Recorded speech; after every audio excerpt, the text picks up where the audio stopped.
Assalamualaikum warahmatullahi wabarakatuh.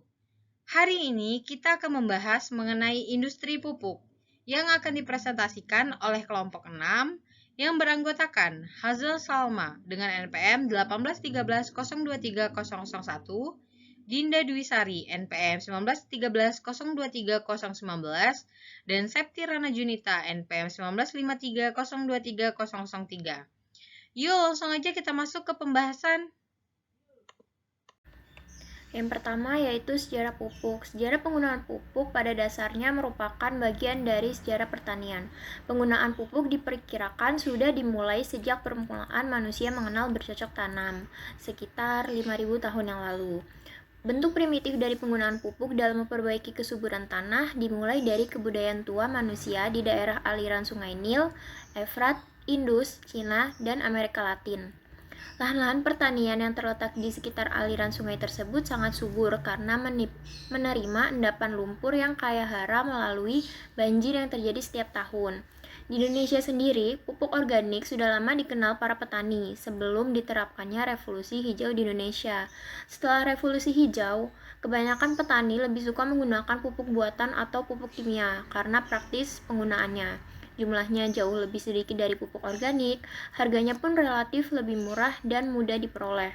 Pupuk kimia ini mulai diperkenalkan pada awal tahun 70-an untuk meningkatkan hasil pertanian yang sebelumnya hanya dilakukan pemupukan secara tradisional. Selanjutnya yaitu jenis-jenis pupuk dan bahan baku pupuk. Pupuk adalah material yang ditambahkan pada media tanam atau tanaman untuk mencukupi kebutuhan hara yang diperlukan tanaman sehingga mampu memproduksi dengan baik.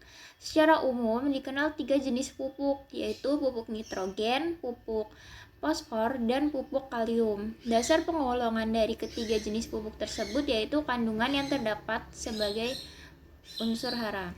Yang pertama yaitu pupuk nitrogen. Nitrogen merupakan salah satu unsur hara utama dalam tanah yang sangat berperan dalam merangsang pertumbuhan dan memberi warna hijau pada daun.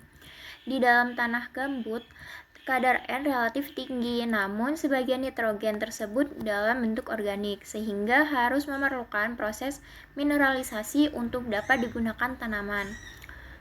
Bentuk senyawa N umumnya berupa nitrat, amonium, amin, dan sianida. Contohnya kalium nitrat, amonium fosfat, urea, dan kalsium sianida. Bentuk pupuk N ini berupa kristal, pril, pelet, tablet, maupun cair. Nah, yang pertama amonium sulfat. Umumnya berupa kristal putih dan hampir seluruhnya larut air. Terkadang pupuk diberi warna. Kadar N sekitar 20-21% yang diperdagangkan umumnya mempunyai kemurnian sekitar 97%. Yang kedua, anhidrous amonia. Pupuk ini dianggap yang paling tinggi kadar N-nya, disimpan dalam bentuk cair. Yang ketiga, amonium klorida. Kadar N dalam amonium klorida ini sekitar 26%. Yang keempat yaitu amonium nitrat. Kadar N dalam pupuk amonium nitrat sekitar 32-33,5%. Jika dicampur dengan kapur, disebut dengan amonium lime. Selanjutnya ada pupuk fosfor. Fosfor diperlukan dalam jumlah lebih sedikit daripada unsur nitrogen. Fosfor diserap oleh tanaman dalam bentuk apatit kalsium fosfat, FePO4, dan AlPO4. Macam-macam pupuk fosfor sebagai berikut. Yang pertama, pupuk superfosfat yang sangat mudah larut dalam air sehingga mudah diserap oleh akar tanaman. Contohnya, Enkel superfosfat yang mengandung sekitar 15% P2O5, double superfosfat yang mengandung sekitar 30% P2O5, dan triple superfosfat yang mengandung sekitar 45% P2O5.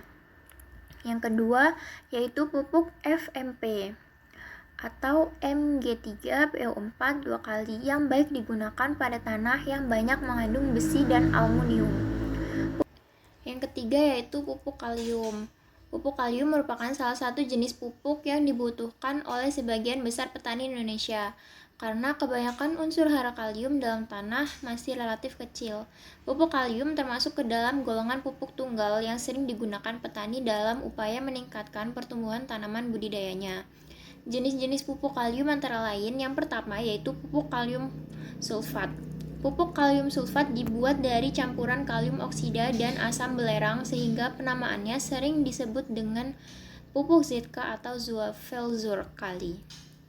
Pupuk kalium sulfat di pasaran dapat ditemui dalam dua macam. Yang pertama yaitu ZK90 dengan kandungan K2O sebesar 45% hingga 90% dan ZK96 yang memiliki kandungan K2O sebesar 52%. Yang kedua ada pupuk kalium klorida. Pupuk ini dikenal dengan nama KCl, pupuk KCl, sehingga seperti halnya pupuk ZK, pupuk KCl juga dapat ditemukan dalam dua macam, yakni KCl80 yang memiliki kandungan K2O sebesar 53% dan KCl90 yang memiliki kandungan K2O sebesar 58%. Yang ketiga ada pupuk paten kali. Pupuk kalium yang terbuat dari campuran bahan kalium oksida dan magnesium sulfat. Pupuk ini mengandung hara K2O sebesar 21% hingga 30% dan kandungan hara MgO sebesar 6% hingga 19,5%. Nah, selanjutnya ada proses pembuatan amonia. Reaksi N2 plus 3H2 menjadi 2NH3 merupakan reaksi keseimbangan eksoterm. Keseimbangan reaksi untuk konversi yang paling tinggi diperoleh pada tekanan tinggi dan suhu yang lebih rendah. Untuk menghasilkan konversi tinggi perlu suhu rendah, tetapi kecepatan reaksi akan naik jika suhu dinaikkan. Pemilihan proses umumnya menggunakan tekanan tinggi dan suhu tinggi, atau suhu antara 500 hingga 550 derajat Celcius dengan tekanan sedang, dengan beban recycle yang lebih tinggi. Nah, di sini terdapat tabel proses pembuatan amonia. Dari tabel tersebut dapat dibedakan 4 macam proses, yaitu sebagai berikut. Yang pertama, tekanan sangat tinggi, 900 hingga 1000 atm. Beroperasi pada temperatur 500 hingga 600 derajat Celcius dan yield 40 hingga 80%, yaitu Claude dan Dupont. Yang kedua, tekanan tinggi 600 atm, temperatur 500 derajat Celcius, yield 15-20%, misalnya Casale. Yang ketiga, tekanan moderat 200-300 atm dengan temperatur 500-550 derajat Celcius. Yield dengan katalis terbaru 10-30%, misalnya Haber-Bosch dan Kellogg. Yang keempat, tekanan rendah, yaitu 100 atm. Temperatur 400-425 derajat Celcius. Yield 8-20%, misalnya Montcenis. Kecenderungannya lebih banyak ke arah menggunakan tekanan yang cukup rendah dengan meningkatkan beban resirkulasi karena menimbang mahalnya harga tangki bertekanan. Juga cenderung untuk menggunakan single train yang besar atau yang berkapasitas reaktor 1000 ton per hari. Baik, selanjutnya saya Dinda Dwisari akan melanjutkan penjelasan mengenai bahan baku amoniak. Amoniak dibuat dari reaksi antara H2 dan N2. H2 sebagai bahan baku amoniak dapat berasal dari batu bara, hidrokarbon cair, ataupun gas alam, sedangkan sumber N2 sebagai bahan baku amoniak berasal dari udara. Untuk pembuatan amoniak, proses dimulai dengan pembuatan gas sintetis, yaitu campuran gas H2 dan N2 dengan perbandingan 3:1 sesuai yang diinginkan untuk sintetis amoniak. Proses pembuatan gas sintetis dari gas alam ini terdiri atas beberapa langkah. Yang pertama, pemurnian gas alam yang tergantung pada pengotor yang ada pada gas alam. Yang kedua, pembuatan gas sintetis yaitu gas campuran H2 dan N2. Dan yang ketiga, pemurnian gas sintetis dari metanasi. Sehingga akan terbentuk pembuatan gas sintetis yaitu campuran H2 dan N2 dengan perbandingan 3:1 yang kemudian akan disintetis menjadi amonia. Selanjutnya yaitu tahapan proses pembuatan amoniak. Tahapan proses pembuatan amoniak dapat dilihat pada diagram alir seperti gambar tersebut. Berdasarkan diagram alir tersebut, proses pembuatan amoniak terbagi menjadi 6 tahapan dalam prosesnya, yaitu yang pertama, natural gas desulfurization, yang kedua, catalytic steam reforming, yang ketiga, carbon monoxide atau CO sieve, yang keempat, karbon dioksida atau CO2 removal, yang kelima, methanation, dan yang keenam, amonia sintetis. Pada tahap 1, 3, 4, dan 5 berguna untuk menghilangkan pengotor seperti sulfur, air, CO dari hidrogen. Sedangkan tahapan kedua adalah pembentukan hidrogen dan nitrogen dari udara yang hadir, dan akhirnya pada langkah terakhir merupakan pembentukan amonia dari gas sintetis. Kita bahas satu-satu. Yang pertama yaitu proses natural gas desulfurization. Gas alam yang masih mengandung kotoran, terutama senyawa belerang, sebelum menuju tahap pembuatan amoniak, selanjutnya harus dibersihkan dahulu agar tidak menimbulkan keracunan pada katalisator yang digunakan dalam pembuatan amoniak. Untuk menghilangkan senyawa belerang yang terkandung dalam gas alam, maka gas alam tersebut dilewatkan dalam suatu bejana yang disebut sebagai desulfurizer. Proses desulfurizer ini bisa dijalankan dengan menggunakan karbon aktif atau zinc oksida. Proses yang kedua yaitu catalytic steam reforming. Gas alam tadi yang telah meninggalkan desulfurization tank dicampur dengan proses steam dan dipanaskan dalam primary reformer. Reaksi dalam primary reformer yaitu seperti CH4 fase gas plus H2O gas dengan katalis Ni pada tekanan 400 dan suhu 450 derajat Fahrenheit menjadi CO gas plus 3H2 gas dengan nilai delta H sama dengan 54,3 kilokalori.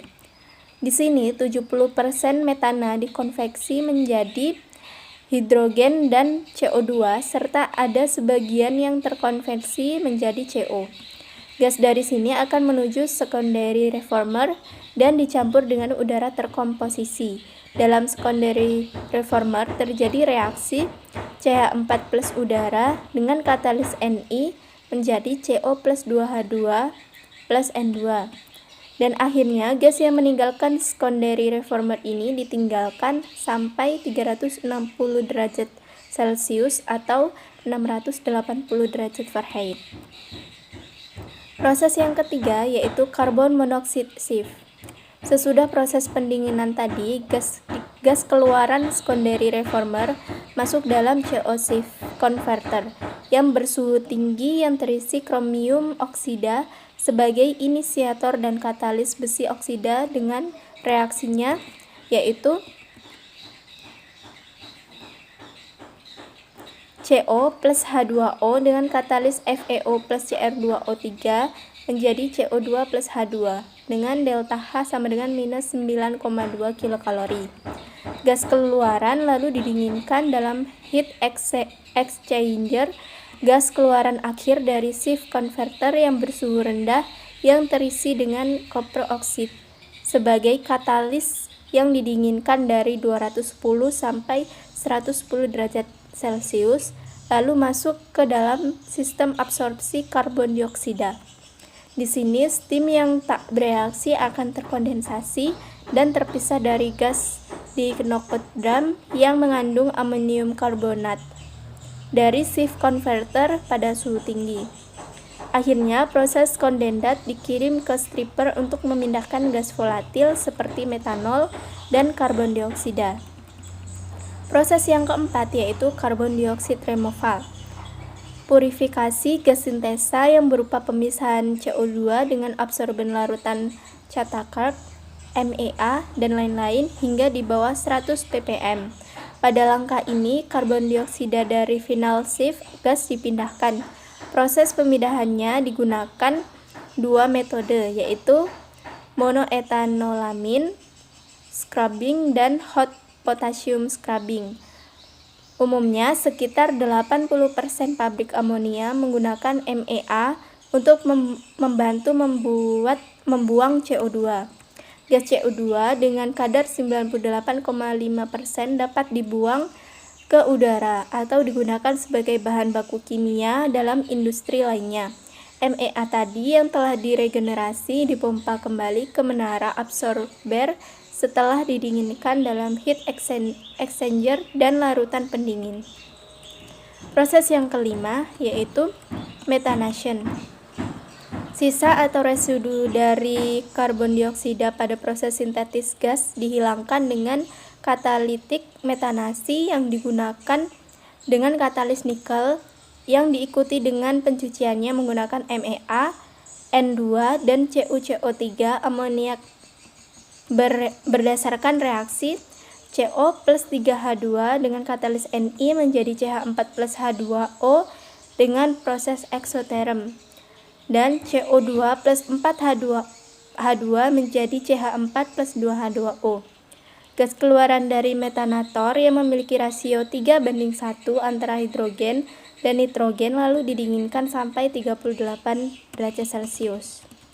Kemudian tahap yang terakhir yaitu amoniak sintesis. Pada tahap akhir yaitu sintetis, proses sintetis gas dari metanator dengan perbandingan 3:1 antara hidrogen dan nitrogen dikompres atau dimampatkan untuk mencapai tekanan yang diinginkan untuk produksi amoniak yang optimal. Reaksi yang terjadi yaitu N2 plus 3H2, reaksi kesetimbangan menjadi 2NH3 dengan nilai delta H sama dengan min 11,0 kilokalori pada 18 derajat Celcius dan min 13,3 kilokalori pada 659 derajat Celcius. Amoniak yang terkondensasi akan dipisahkan, lalu N2 dan H2 yang tidak bereaksi disirkulasi kembali dengan menambahkan lagi N2 dan H2 yang baru. Purging ke primary reformer untuk mengurangi inert atau CH4 dan merecovery gas yang dipurging itu. Baiklah, selanjutnya di sini saya akan menyampaikan materi tentang pembuatan urea menurut proses resirkulasi total. Nah, berikut merupakan blok diagram dari pembuatan urea menurut proses resirkulasi total adalah sebagai berikut yang terdapat pada PPT. Nah, dalam proses pembuatan urea ini ada dua bahan baku utama, yaitu amoniak dan karbon dioksida. Nah, terdapat 4 proses dalam pembuatan urea, yaitu sintesa, dekomposisi, kristalisasi, dan pembutiran. Nah, pada proses yang pertama, yaitu proses sintesa urea, itu berlangsung dalam 2 bagian.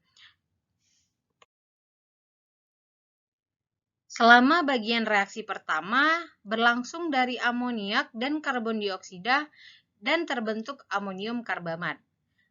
Pada bagian kedua, dari amonium karbamat terbentuk urea dan air. Reaksinya dapat dilihat pada PPT. Nah, pada reaksi tahap pertama itu sangat eksotermis dan berlangsung dengan cepat, sehingga panas reaksi yang dihasilkan segera dihilangkan agar temperatur campuran reaktan tidak naik. Sedangkan panas yang diserap reaksi kedua itu masih kecil. Secara praktis, reaksi pembentukan urea hanya berlangsung dalam fase cair, yaitu 153 derajat Celcius titik lele AMM karbamat. Sedangkan fase cair tersebut mengandung AMM, karbamat, amoniak, dan CO2 terlarut yang mudah menguap. Sehingga pada temperatur tinggi diperlukan tekanan tinggi agar fase cair tetap dapat dijaga.